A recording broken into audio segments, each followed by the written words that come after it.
상실감이 크겠습니까? 그렇죠. 당장 줄 거 다 내줬으니까 내가 쓰고 먹을 적이 없었습니다. 거의 유학을 하면 한 1년에 한 1억 정도씩 든다고 봐야 돼요. 지금까지 다 이제 해줬으니까 이제 결혼이나 그런 건 네가 알아서 이제 해라라고 얘기를 했었어요. 지금은 상황이 조금 변했단 말이에요. 안녕하세요. 저는 만 67세인 김미숙입니다. 그 대학 졸업 후 이제 외국계 기업에 들어가서 계속 외국계 기업에서 오랫동안 일을 했습니다. 개인연금은 받아요. 보험사에서 이제 1년에 한 번 받는 걸 이렇게 하는데 금액 한 1,000만 원 정도 뭐 이렇게 받고 그다음에 국민연금으로는 한 3, 40만 원 사이로 그냥 해서 저희 남편이랑 둘이 사는데 둘이만 돈이 든다고 치면 한 뭐 2, 300 정도 드는 것 같아요. 네, 안녕하십니까. 저는 71세로 이름은 성춘입니다. 공무원 생활을 하다가 정년으로 퇴직했습니다. 그리고 이제 그 퇴직 후에 한 5년 정도 꽃가게를 운영해 봤습니다. 공무원 연금만 이제 가입을 해서 연금을 받고 있고 국민연금은 없죠. 그렇죠. 그게 예. 수가 그럼 한 300이 넘나요? 그렇죠. 예, 그 정도. 자식 증여와 관련된 이야기. 집 한 채를 세금이 주더라도 미리미리 증여하는 게 낫다. 네? 아니다. 내 자산은 내가 다 쓰고 가는 게 맞다. 자식에게 먼저 사전으로 증여하는 게 낫다고 생각하시면 이제 O를 적어주시면 되고, 아니다.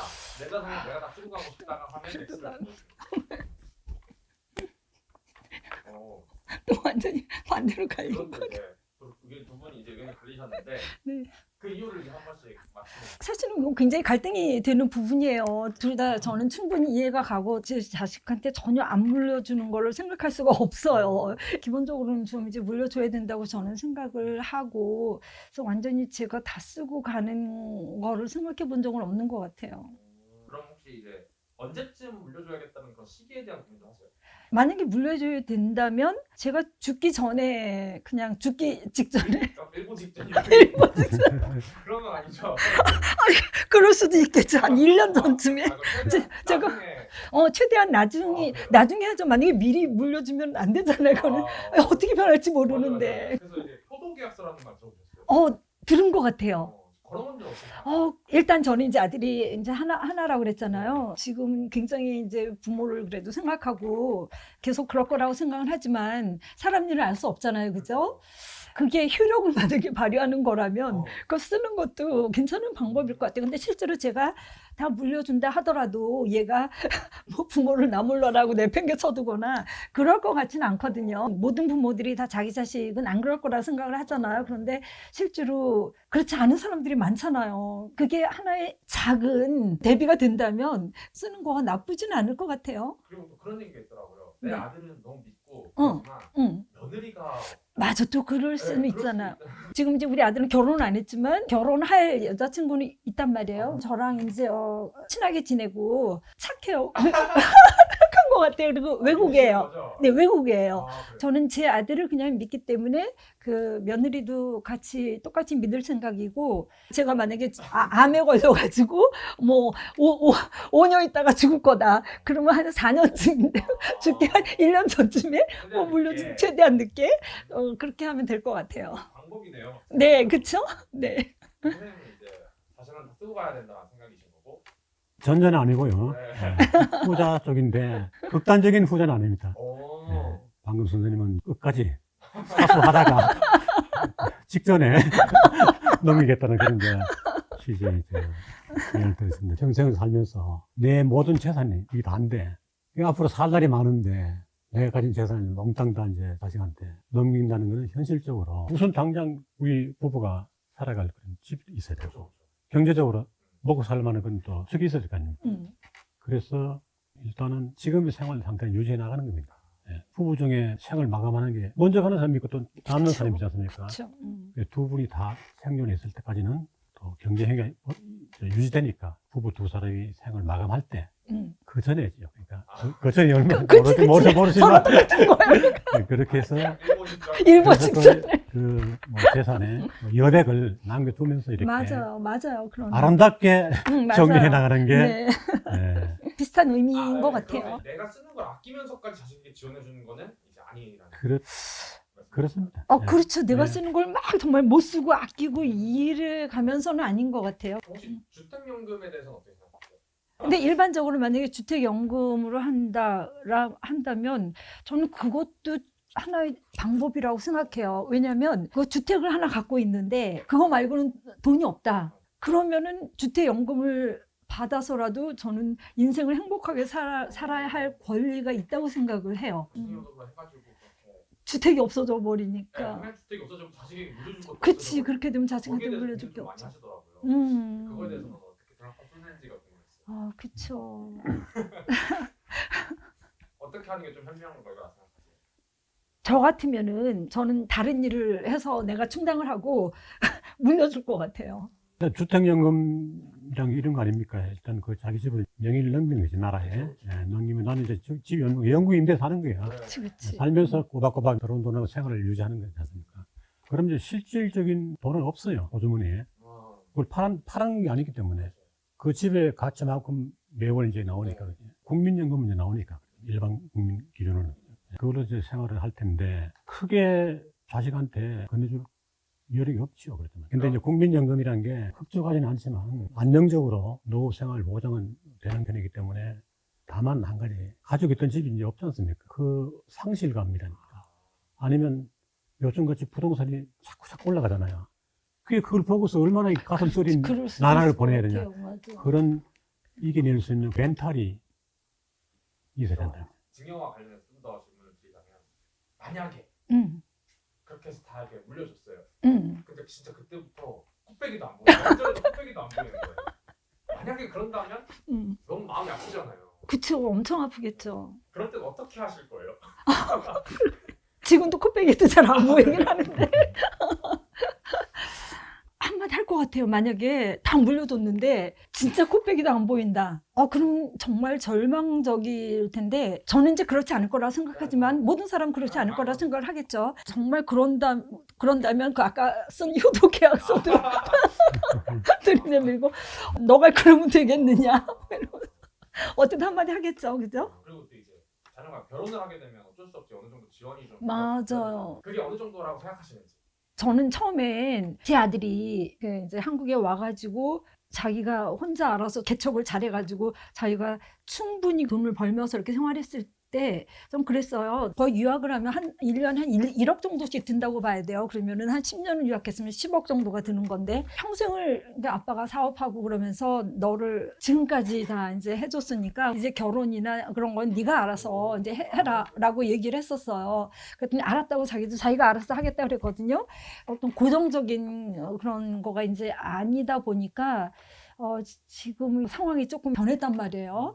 어쩔 수 없잖아요. 자식이니까 필요한 만큼은 최소한이라도 도와줘야 될 것 같다는 생각이 들어요. 일단 부모가 자식한테 큰 돈을 이렇게 건네주는 그런 계기는 주로 그 결혼 결혼 시킬 때인데 각 가정마다 또 형편이 다르겠지만 더 큰 무리가 가지 않는 한 또 애서 중지 모아놓은 그런 돈을 결혼도 조금씩 주는 게 일반화랄까. 네네네 그런 것 같아요. 또 좀 더 이제 잘 사는 사람들은 큰 돈을 주면은 자식한테는 큰 씨도 문이 되죠.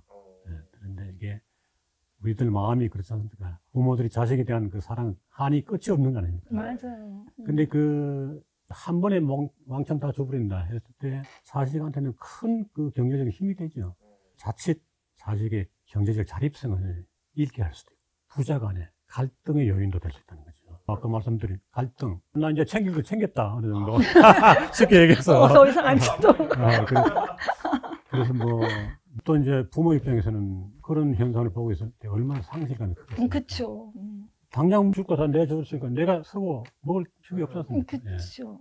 그래서 그렇게 일시에 내가 가진 모든 것을 자식한테 양도한다는 것은 현실적으로 바람직하지 않다.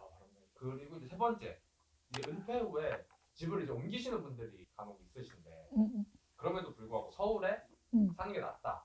근데 지방에 내려가면 그래도 현금이 좀 생기잖아요. 그렇죠, 그렇죠. 훨씬 낫죠. 네. 둘 중에 어떤 게 나은지 서울에 살기 게 맞다고 생각하시면 O 아니면 X를 줬어요. 저는 죽을 필요가 없는데 계속 이거는 아니 두 분도 이제 또 생각이 반대예요? 이유를 한번. 저는 평생을 서울에서만 살았기 때문에 사실은 지방이라는 경험이 전혀 없어요. 아는 것도 없고 낯설기도 하고 지금 이제 강남에서 살고 있다 보니까 또 여러 또 이제 봉사도 하고 이러다 보니까 저희 생활 터전은 그냥 강남이어야 돼요. 그렇지 않고 다른 데로 가면 저는 모든 걸 다 버리고 가야 되는 상황이기 때문에. 그리고 또 나이 들어서 서울이 편리한 게 뭐냐면 그런 말이 있잖아요. 나이 들어서는 뭐 병원과 마트와 노인복지관이 가까운 데서 살아야 된다. 그런 게 있거든요. 첫째, 그 노인복지관이 가까운 곳에 살아야 되는 거는 정서적으로 굉장히 도움이 돼요. 즐거운 사람들을 만날 수 있고, 병원은 이제 급할 때 가야 되고. 그래서 저는 평생을 서울에서만 살아왔기 때문에 서울 생활이 익숙하고, 저는 지방에 내려갈 생각은 전혀 없어요. 저는 그 노후엔 꼭 서울에 살아야 된다는 고집할 필요는 없을 것 같습니다. 왜냐하면 이제 그 서울에 산다는 큰 하나의 부담을 안고 사는 거죠. 그 높은 거주비에 비해서 나이가 들면서까지 이렇게 다른 어려움을 감수하면서 살 필요가 있냐. 근데 이제 서울에 사시는 분은 저도 오래 살았지만 좋은 점이 많죠. 네. 경제적으로 뭐 이게 뒷받침만 된다면 최고 좋죠. 익숙하게 오래 살았기 때문에 불편한 점이 없다. 가까이 친구들, 지인들도 많고. 그렇죠. 병원이라든지 학교 이런 인프라 시설도 잘 갖춰. 맞아요. 그래서 서울을 이제 떠나지 못하는 거죠. 맞아요. 서울에 고가의 집 하나 이제 고수하려고 쓰고 싶은 거 못 쓰고 그런 삶의 짐을 지워서 살아가는 노년, 과연 그게 행복한 길일까? 그런 또 이제 생각도 하게 되죠. 선생님 약간 바라시는 노후가 있었어요? 인원까지는 아니지만 서울에서 사는 그 무거운 갑옷을 벗어버리면 한 발자국 나가면 가까운 신도시가 만들어요. 그 신도시도 요즘에 서울 못지않게 여러 가지 뭐 맞아요. 학군, 인프라 다 갖춰져 있고 그래서 서울에서 판 돈 남은 여유로 자기가 좀 생활에 여유 있게 쓰고 자식들한테 인심도 좀 쓰고 또 더 의미 있는 좋은 일도 사회적으로 할 수 있는 그런 여유가 생긴다는 거죠. 은퇴 후에 일자리가 없다라고 이제 말씀하시는 분들이 이제 많으시고 네네. 여러 가지 자격증을 따도 취업이 쉽지 않다. 뭐 이렇게 말씀하시는 분들이 있는데 그럼에도 불구하고 일을 하기 위해서 힘든 노동들 있잖아요. 저도 이 길거리 유튜브를 다니고 보면 은퇴를 하고 막노동을 시작하시는 분들이 많으세요. 좀 힘들지만 그럼에도 불구하고 이렇게 돈을 벌기 위해 몸을 움직이는 것이 맞다가 오고요. 아니다. 노후엔 좀 쉬어야 된다가 X. 네. 네네. 그래서 이제 두 분이 의견이 다르죠. 이유를 한번 말 들어볼 수 있을까요? 저는 아까도 말씀드렸다시피 저는 일하는 걸 굉장히 좋아한다고 그랬잖아요. 물론 돈 버는 측면도 굉장히 큰 거겠죠. 근데 그거보다도 저는 나이가 들어서도 일을 해야 된다고 생각하는 사람이에요. 첫째, 집에서 아무것도 안 하고 그냥 가만히 있다고 치면 굉장히 건강할 것 같아요. 전혀 안 그래요. 오히려 몸이 더 처지고 정신적으로도 우울하고 신체적으로도 별로 움직이지 않기 때문에 건강하지 않고 오히려 저는 그 반대급부적인 그런 효과가 날 거라고 생각하거든요. 사실은 제가 원하면 시니어 일자리들이 많이 있어요. 늙어 죽기 직전까지 일을 하고 싶어요. 그게 이렇게 신체적으로 좀 힘든 일이어서. 근데 실제로 신체적으로 막 무슨 벽 떨어지고 짊어지고 그런 거보다 시니어 일자리가 많아요. 최근에 한 1, 2년 전부터 자격증을 굉장히 많이 땄어요. 그거를 이용해서 어떻게 할 수 있는 그 분야는 별로 없더라고요. 그런 거에 대한 좀 좌절감은 좀 있긴 한데 그거 말고라면은 그 서울 강남에 이제 서울 시니어 클럽이라고 있어요. 거기에 노인들의 일자리가 수백 개가 있어요. 풍선 아트 예를 들면 그런 것도 있을 수 있고 아니면 유치원에 가서 보육교사도 할 수 있고 여러 가지가 있어요. 그래서 자기가 택하면 저는 굳이 뭐 노가다를 하는 거가 아닌 얼마든지 그런 일들을 택할 수 있다고 생각을 해요. 저도 건강에 허락한다면은 60대까지도 그렇게 힘들지 않는 일은 건강에도 좋다고 생각합니다. 그런데 벌이가 없으면은 뭐 이제 막노동이라도 해야죠. 같이 그 나이 많은 노년에 무리하게 막노동 그 현장에 덤볐다가는 건강도 해치고 더 안 좋은 점이 많이 생기겠죠. 네. 그럼 다양한 자격증도 따고 싶다고 하는데 네네. 뭔가 좀 다른 일을 찾아봐야겠다라고 여러 가지 시도를 해보시는 거. 제가 실제로 많은 시도를 해보지는 못했어요. 시간이 없어서 이 자원봉사 때문에 너무 바빠가지고. 그런데 최근에 시도를 이제 시작을 해봤거든요. 50플러스라는 곳이 있어요. 한번 응모를 해봤는데 벌써 2군데서 같이 일하자고 연락이 왔어요. 네, 그래서 지금 사실은 제가 결정해야 될 상황에 있습니다. 그래서 나이 든 사람들이 원하면 일자리는 많다고 생각을 해요. 자기가 어떤 걸 자기한테 맞는 걸 택하느냐가 중요한 것 같아요. 자기한테 맞는 일자리를 택하는 뭔가 팁이나 그런 게 있을까요? 제가 거의 외국 회사에서 영어만 쓰면서 이제 생활을 해왔기 때문에 언어가 잘 된단 말이에요. 그래서 어쨌든 뭐 저를 원하는 데서 해외 마케팅이나 이런 쪽으로 이메일을 쓰거나 뭐 이런 걸 하기를 원하는 데도 있고, 또 인공지능 이제 1급 자격증도 있고, 뭐 스마트폰이나 어떤 인공지능 앱이나 제가 그런 걸 굉장히 잘 다루고 있거든요. 그런 쪽을 또 원하는 곳도 있고, 기회들이 있는 것 같아요. 그간에 뭔가 경험들을 좀 네, 살려서 네, 네, 맞아요. 이제 선생님은 꽃집을 창업을 하셨었잖아요. 네. 이제 그런 노후에 은퇴한 다음에 뭔가 창업하는 거 이런 거에 대해서 좀 어떻게 생각하세요? 그게 창업이라는 게 이제 비용이 많이 들어가는 게 있을 수 있고 그런 자금이 많이 있어야 되잖아요. 네. 체인점이라는. 그래서 그거는 쉽게 덤벼서는 안 될 거거든요. 그럴 것 같아요. 사업은. 그 요즘에 그 가게 장사가 인터넷 그 시대가 돼가지고 문 닫는 가게가 허다하게 많습니다. 네, 그래서 그 하던 장사도 멈추는 그런 상황인데 직장 다니는 분들이 퇴직하고 창업을 한다는 거는 굉장히 신중을 기해야 된다. 물론 그 사람들도 좀 먹고 살 길이 없으니까 이제 퇴직금 받은 가지고 작게 이렇게 소규모로 창업을 시도를 이제 하는 분들도 많은데 어렵습니다. 마음에 돈 먹기 쉽지 않습니다. 맞아요. 예. 실제로 좀 많이 힘들었네요. 저는 이제 뭐 또 소일거리 삼아서 좀 했는데 재밌게 했어요. 제가 또 그런 걸 좀 좋아하고 했는데 이게 안 되니까 일단 뭐 수익 창출이 그치, 수익이 돼야 장사라는 게 그렇습니다. 주변 친구분들은 아직 일하시는 분 많으세요? 우리 친구들은 별로 없더라고요. 주로 보면은 직장 다니는 친구들은 벌써 이제 그만두고 퇴직을 했죠. 자기 기술을 갖고 살아온 그런 친구들은 아직도 일손을 안 놓고 있더라고요. 그 기술자들이죠. 맞아요. 그런 사람들은 오래 가요. 맞아요. 오래 갑니다. 어떤 생각이 드냐면, 제 이제 아는 지인이나 뭐 이런 사람들도 뭐 간호학을 공부했다든가, 아까 얘기하신 어떤 기술 정말 그런 것들을 갖고 있는 사람은 그냥 뭐 파트타임으로라도 계속 일을 하더라고요. 나이가 들어도. 그런 좀 전문적인 기술적인 분야 외에도 그 평범한 노인분들이 일하려면 기회가 많아요. 이제 마지막으로 영상을 보시는 시청자분들 그분들에게 조언을 한마디씩 해주신다면 좀 어떤 게 있을까요?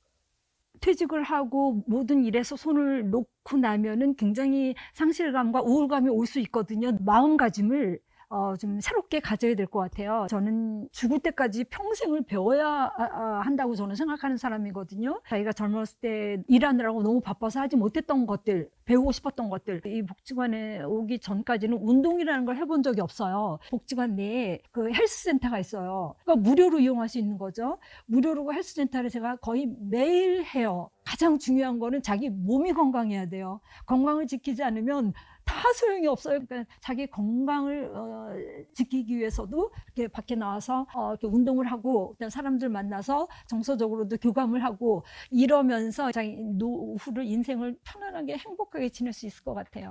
그동안 이제 인생의 전반전을 직장과 가정을 위해서 열심히 달려왔지 않습니까? 이제는 제2의 인생 사는 노년 입장에서 이제는 좀 나를 돌아보고 나를 위한 시간을 많이 가지면서 살아가는 게 지혜로운 삶이 아닐까 그런 생각을 합니다. 퇴직을 앞둔 분들한테 드리고 싶은 말씀은 재테크도 중요하지만도 어떤 취미 생활을 했든지 자격증 이런 것들을 많이 갖추어서 인적 가치를 많이 높여놔야 됩니다.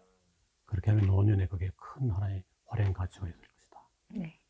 마지막으로는 젊은이들이요. 노후 대비는 50대가 아니고 20, 30대부터 하는 것이다. 빠르면 빠를수록 좋다. 네, 이런 말씀 드리고 싶습니다.